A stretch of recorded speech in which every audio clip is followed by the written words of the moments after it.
Heavensward is the first expansion of the critically acclaimed MMO Final Fantasy XIV, which is now available to play through in its entirety within the bounds of the free trial. But why does that matter? What is so good about Heavensward? Warning: this video contains spoilers for all of Heavensward, including the Dragoon job quests and the Scholastic questline, which is only unlockable after the Hildebrand A Realm Reborn quests are completed. The Holy See of Ishgard is a beautiful and cold city, built atop an island over a yawning, misty abyss below. But most importantly, it is a city divided into two: the Foundation and the Pillars.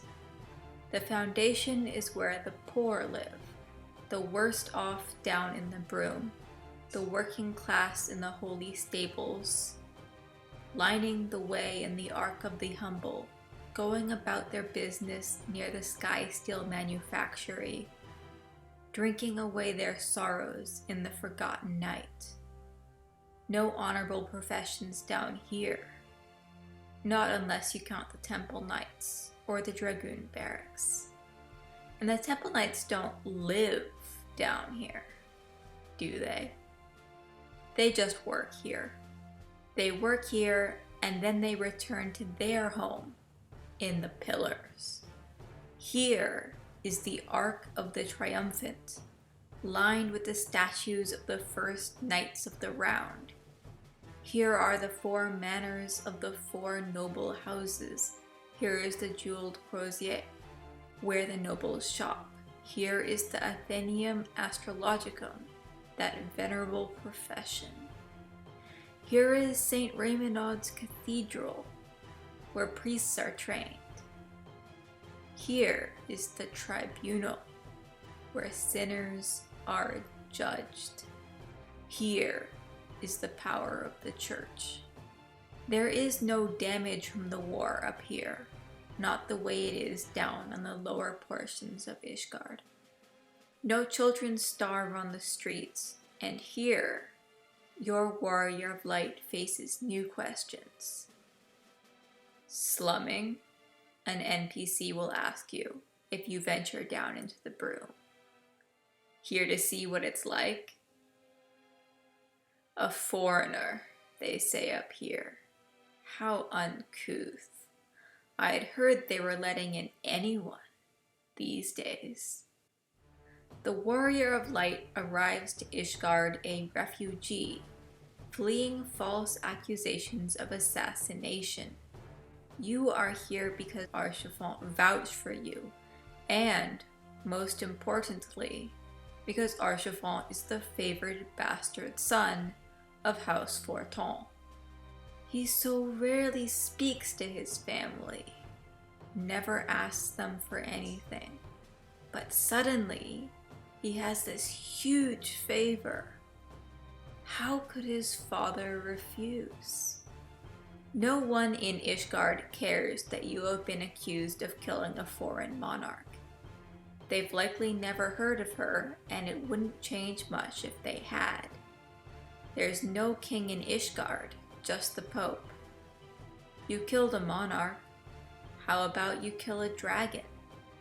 Have you done that? Can you prove it? Can you do it again?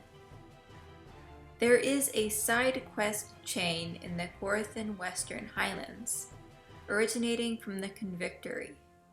For the main scenario quest, this is the first stop along the way to the Churning Mists.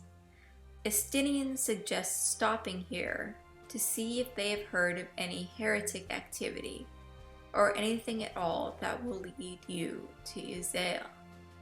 Overall, Estinien is disgusted with the place, a second-rate dumping ground for embarrassed nobility or desperate citizens hungry for the tiniest scrap of reputation that they will be able to use to get themselves transferred anywhere but here. And there's only one way to gain standing in Ishgard: killing dragons. You've done it, and they want what you have. This is the secret one of them whispers to you in exchange for your help. They come for their dead. Strange, isn't it? If it were our corpses, no way would that happen. My comrades would leave me to rot. But the dragons won't. Kill a couple small ones, leave them in a pile somewhere.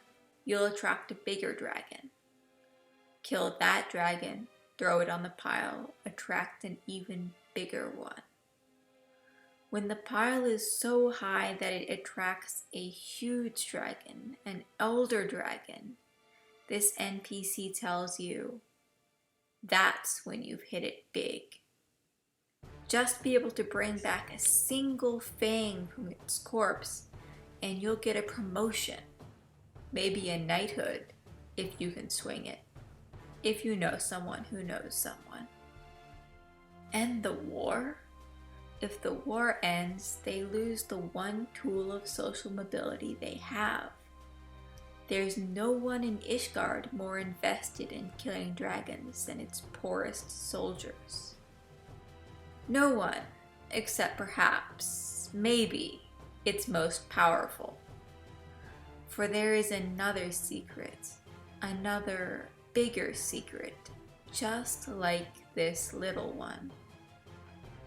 This secret is kept locked away in the depths of the Holy See, in a secret chamber within the forbidden libraries within the vault itself, told only to the expurgators, orphans with no family who graduate from the scholasticate only to be whispered a secret that no one can know and locked away where no one will ever see them. No one except the Pope, for the Pope must be told. He must be told that the foundation of Ishgard is a lie. Nidhogg attacks in justified rage, this story goes. He rages for his sister who was slaughtered for nothing but power and greed and the want of a king who already had everything. Should Ishgard not repent, abase themselves before the dragons, apologize for their ancestors' behavior? Is that not just? Is it not righteous? And each pope, from the very first one all the way down to Thordan the Eighth, responded the exact same way. No.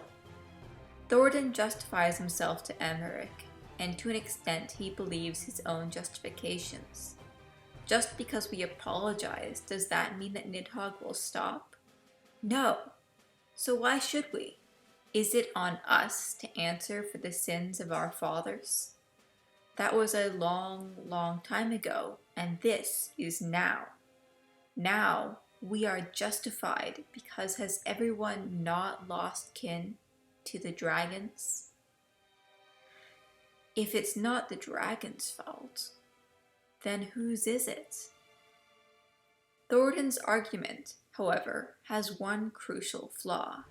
He is not responsible for the sins of King Thordan I, or for the first pope who made the expurgators, or even for the class stratification of Ishgard, which likely has its roots in the Proto-Ishgardian culture that existed back when they lived alongside dragons over 8 centuries ago. What he is responsible for is continuing it. He heard the true tale of Ishgard and suppressed it.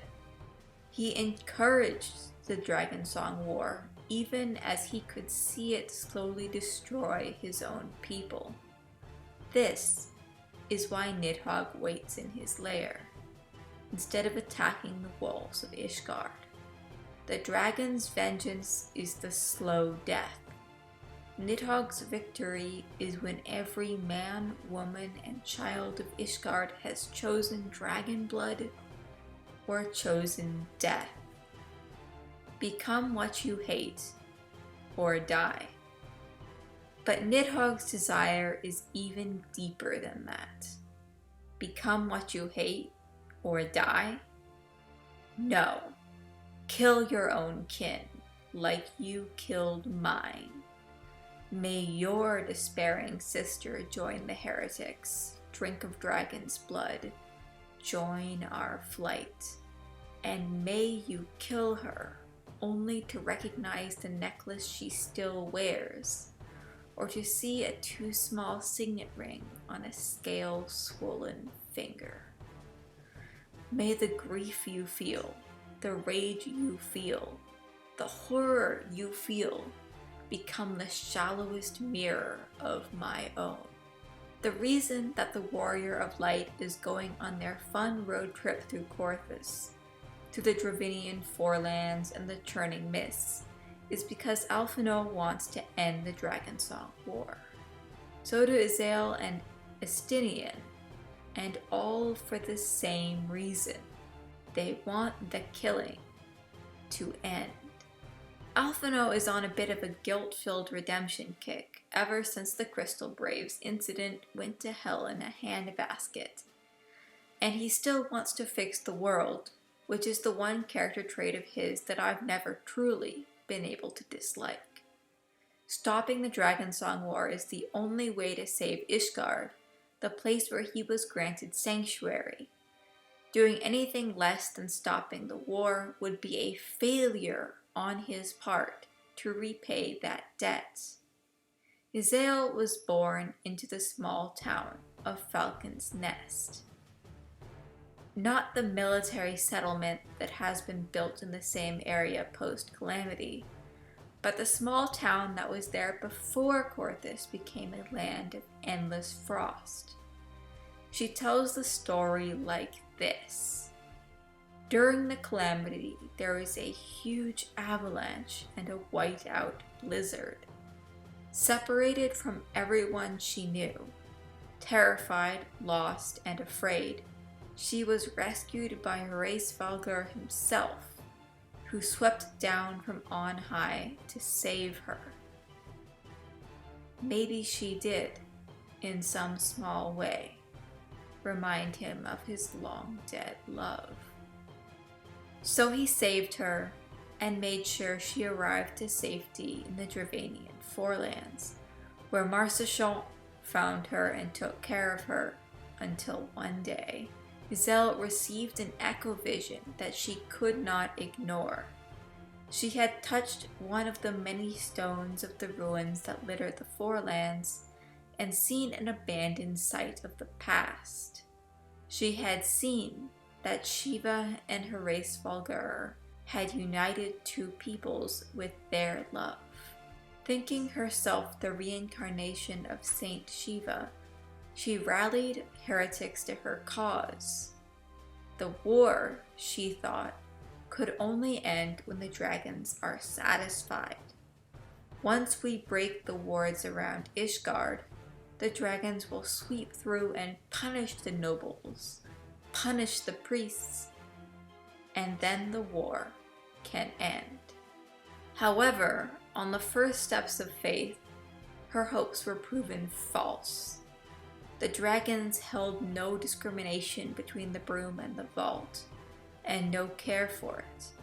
All Ishgardians are equal before the rage of Nidhogg's horde. Thus, she ventures to the Churning Mists with the idea of speaking to Hraesvelgr once more. She accepts that Nidhogg's horde cannot be reasoned with, but are there not others? Surely, the peaceful dragons of Hraesvelgr's brood will understand that this war must end before more blood is unnecessarily spilled. Estinien was orphaned by Nidhogg himself, his whole family lost when the Dreadworm razed the town of Ferndale to the ground. Determined to avenge his family, Estinien joined the Dragoons, an elite unit within Ishgardian society that largely recruits from poverty-stricken orphans and subjects them to hellish training from a young age. Ishgardians die young, but dragoons die younger. But Estinien didn't die.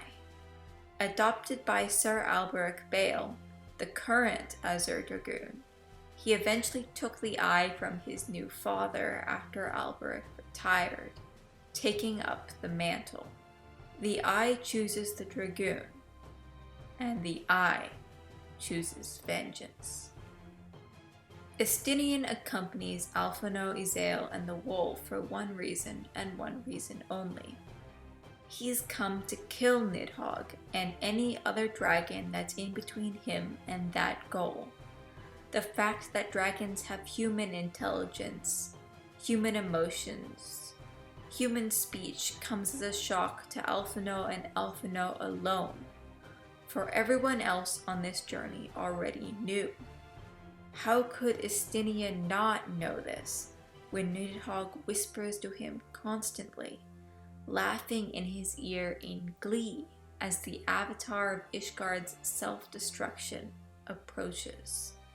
The war must end, Estinien says, and there is only one ending, the death of Nidhogg. But Izael speaks to Hraesvelgr, and the war does not end. And Estinien kills Nidhogg, and the war does not end. Now, let us lend our ears to the dragons. What do the dragons of Annex Trine think of Ishgard? The dragons of Annex Minor? The dragons of Zenith, Aerie? What do they care for the mortals of the Holy See? Vidofnir leads the dragons of Annex Trine, the ones who live the closest to mortal lands. She remembers when man and dragon were compatriots. Many of the older dragons do. There is a side quest you can do here, where a young whelp asks for your aid in curing his dying older brother. Eventually, an old dragon recalls something that could be of use. Once, they were friends with a mortal doctor who devoted his life to curing dragon ailments. Using his notes, perhaps the young one's brother could be cured. He can be cured, but he lashes out at you. How many of my brethren have you killed? He demands. How many mortals will I kill when I fight them? You have solved nothing. You have done nothing worthwhile. The young whelp is greatly distressed by this, but eventually comes to its own conclusion. It wasn't wrong to have you help their brother. It's good that their brother is alive. And isn't that enough? Annex Minor is a smaller ruin located close to the entrance to the Dravinian hinterlands, in the area known as Avalonia Fallen. The only thing of note here is a fate called Where the Maiden Fair. The notorious monster is a pale white dragon. The fate text, however, lays it out plainly. This was once a young Elizin lady who was driven to drink the blood of the Horde after being set upon by two highborn knights. Since then, she has become one of the most ruthless of the worm-blooded heretics.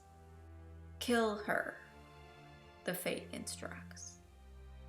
If killing dragons is the only way to gain status in Ishgard, then there is only one way that you can grasp the power to stand against Ishgard. Become the dragon. Ishgardian society has rendered you powerless, but there is a way out. All you have to do is drink. Just join the Horde and you will gain access to all the power your station in life has denied you. You can have vengeance on the highborn nobles forever above you.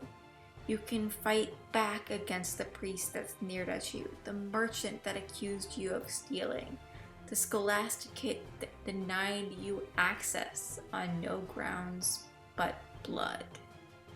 They want blood? You'll give them some blood. You can have your vengeance. Nidhogg promises. The Dragons of Zenith are led by Hraesvelgr himself, one of the first brood, direct son of Midgard Sormr, father of all. The winds always roar loudly, but never so loudly that he will not hear the call of the horn. He protects the crumbling ruins of his wife's beautiful home, and he extends his protection to the Mughals of Mogho. The young dragons of the churning mists have never met a mortal before. The older ones remember it fondly, a distant memory of sweeter times. This is not to say they don't have opinions on the Dragon Song War. Vidrolfnir leads the defense of Zenith against the dragons of the Horde, but his mourning and his purpose has little to do with the defense of Ishgard. He is angry at Nidhogg for something much more personal. You see, Vidrolfnir once had a consort from Nidhogg's brood, a lovely dragon named Faunham, and when Nidhogg went mad, all of his brood went with him. To escape the madness of her ancestor, Faunham was forced to flee Eorzea entirely, crossing continents in order to escape the pull of madness, and even then, it remains a constant struggle for her. As long as Nidhogg rages, Vidrolfnir will never see his love again. To Ishgardians, the madness of Nidhogg represents an unrelenting tide, a warning that should they ever stop fighting, they would be consigning themselves to the grave. But to the Dragons of Zenith, Nidhogg's madness stole from them their friends, their companions, their lovers, even some of their children. Everything that Nidhogg took from the Ishgardians, he also stole from his own kin. And they remember it, grieve for it, as clearly as he still grieves for Hraesvelgr. They know all of this, and they still don't want him to die. No more than Aymeric wants his own father to die. No more than Haldrath wanted his father to die.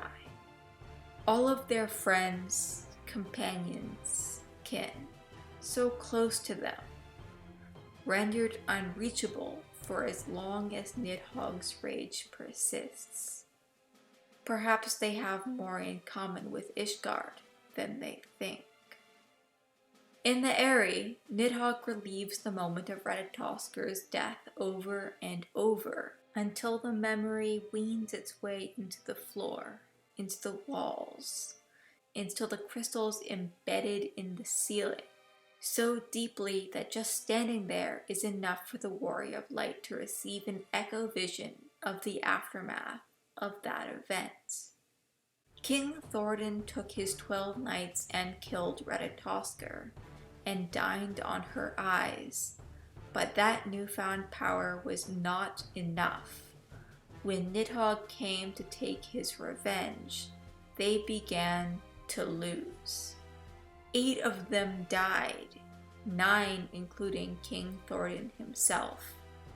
When Haldrath, the first Azure Dragoon, came in to save the day, taking from Nidhogg both of his eyes and forcing him to flee. There's a cool statue of Haldrath in the Western Highlands. But despite the statue, little is known about him, for his actions in the aftermath have been completely eradicated from history. Likely he was ashamed of his father and of his own choices, too ashamed at least to take the throne. He took one eye and gave the 4 living knights the other, and wandered away into the distance, leaving the knights Forton, Helienart, Durandar, and Zemail to decide what type of place Ishgard would be. They decide it will be built upon an abyss of lies. In Azys law, the Knights of the Heavensward carry a coffin over their shoulders as they venture into the depths of the etherochemical research facility. Here, Thordan will finish his transformation into a primal by drinking deep of the power of the chained gods. Here, he ends the Dragon Song War by at last having the power to stand against the oldest of the dragons. In the coffin is Haldrath's corpse, the eye welded into his body. It looks like he succumbed the same way Estinien did during the A Realm Reborn Dragoon quests, but there was no talented adventurer to set him back on track. Nidhogg simply had the last laugh. We've already discussed what he wants, after all. Nothing more than to have Ishgard destroy itself so utterly that there is nothing left but avians keening and crying around shattered gravestones. With Nidhogg dead and Azael still reeling, the Warrior of Light returns back to Emmerich in order to share the shocking news of Ishgard's deceit. Emmerich proves once and for all that politics are really not his strong suit, and immediately heads to directly confront his father over this piece of information. And he is thrown into the vault for his troubles, surprising exactly no one. Looking for support to go against the ruler of the Holy See, we find it in three very separate places. 1. The Forton family are allies among the nobility, embodying the ideals of an Ishgard that never truly managed to exist. Archifont pledges his shield to the cause for exactly one given reason. He's a knight of Forton, and it's the right thing to do. Estinien gives a very different justification for the support of the dragoons. They don't give a shit about the Pope anyway, he says. And he's correct. The dragoons are an incredibly insular group, answering to no one but their leader. And their leader, when he feels like it, is Estinien. He says jump. They say how high. The last group is what the main scenario quest actually focuses on. For the first time since entering Ishgard, the Warrior of Light is forced by the MSQ to enter the Broom. They are looking for another bastard, a scary guardian of the night to the people of the cold and the mist. The one they see as their own small protection from the Temple Knights, meager as it is. They are looking for Hilda Ware. Hilda is a straightforward gal, and all she really wants to know is one thing. Why should I be bleeding for you? You who spends all your time hanging out with the nobles and the rich kids. Thankfully, the answer is just as simple as the question. This isn't just a raid. This is, in every way that counts, a coup. And all Hilda really needs to believe is that the person we are putting in charge of Ishgard will do more for her than the people currently running it. And Emmerich's reputation works a lot better than yours does around these parts. The cycle of vengeance has been chugging along perfectly happily between Korthus and Dravania for hundreds of years before the Warrior of Light came along, and it's continuing just fine right now. But the Warrior of Light isn't really involved in it. They're just a bystander trying to help other people stop the cycle. Have they lost anyone to the senseless violence of the Dragon Song War? Not yet. Archifont dies for you. And suddenly, everything changes. Suddenly, you get it. You do want to go on a revenge killing streak. You do want to make them pay. You just lost someone who was dear to you, who helped you when you were at your lowest, and you know exactly who to blame. Well, maybe. A lot of people make it through Heavensward without remembering Sir Zephyryn's name. But that doesn't matter. You know who ordered Archibald dead. It was Pope Thordan. The chase begins, and your chase costs Iselle her life. She dies for you, to save you, as you chase Pope Thordan all the way to the Singularity Reactor. And there, you kill him. You kill him and all 12 of his knights.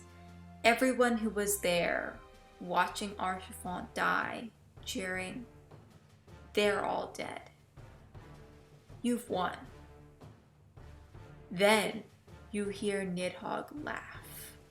Not literally, but thematically. His mocking laughter manifesting as mounting horror as you see Estinien pick up the second eye.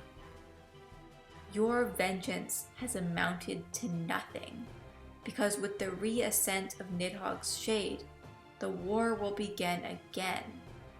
Pope Thordan is dead, and it doesn't matter. Iselle died for nothing, because now the war is being fought by ghosts.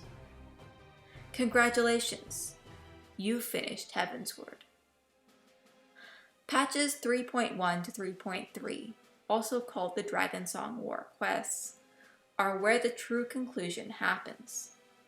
With the death of Thordan and of Zephyryn, Emeric takes over as leader by default, due to both his massive popularity and by having the highest station not occupied by a dead man.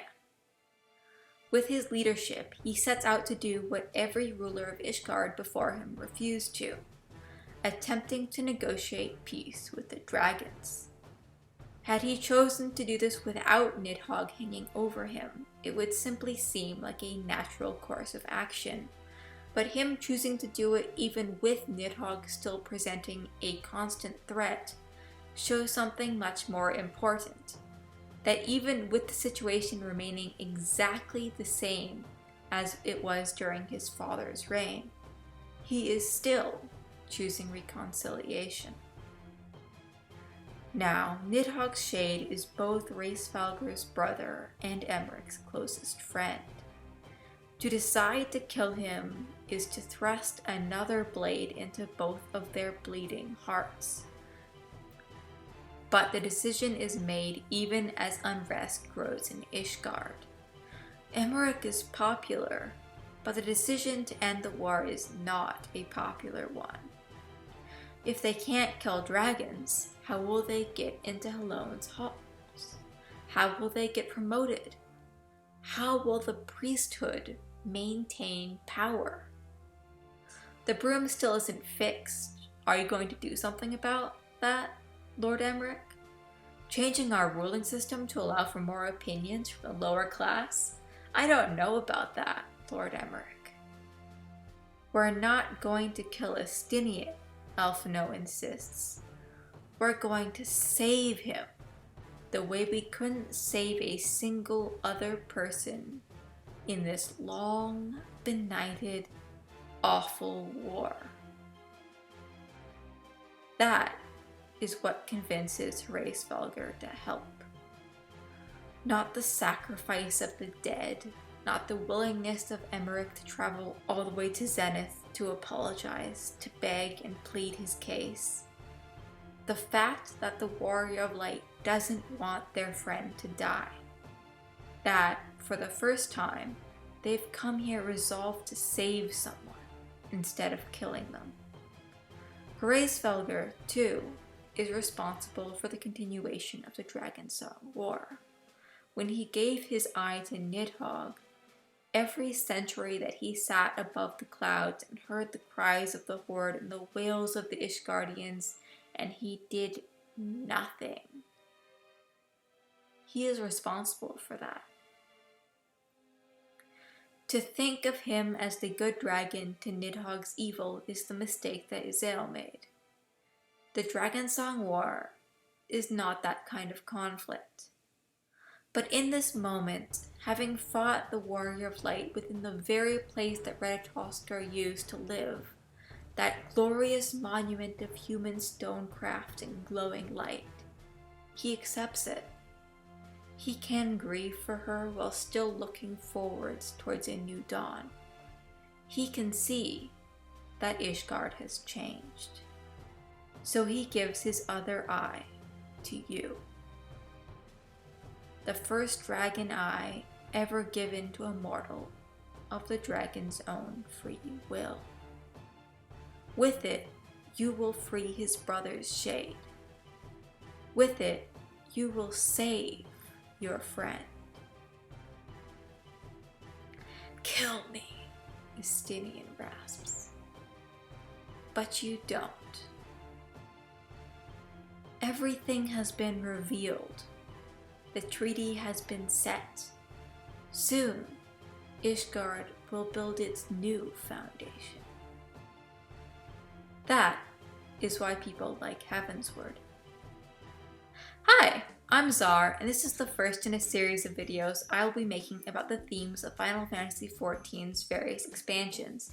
If you're new to my channel, I make videos analyzing anime, animation, and storytelling across various platforms. Thanks for watching, and don't forget to like, comment, and subscribe. See ya!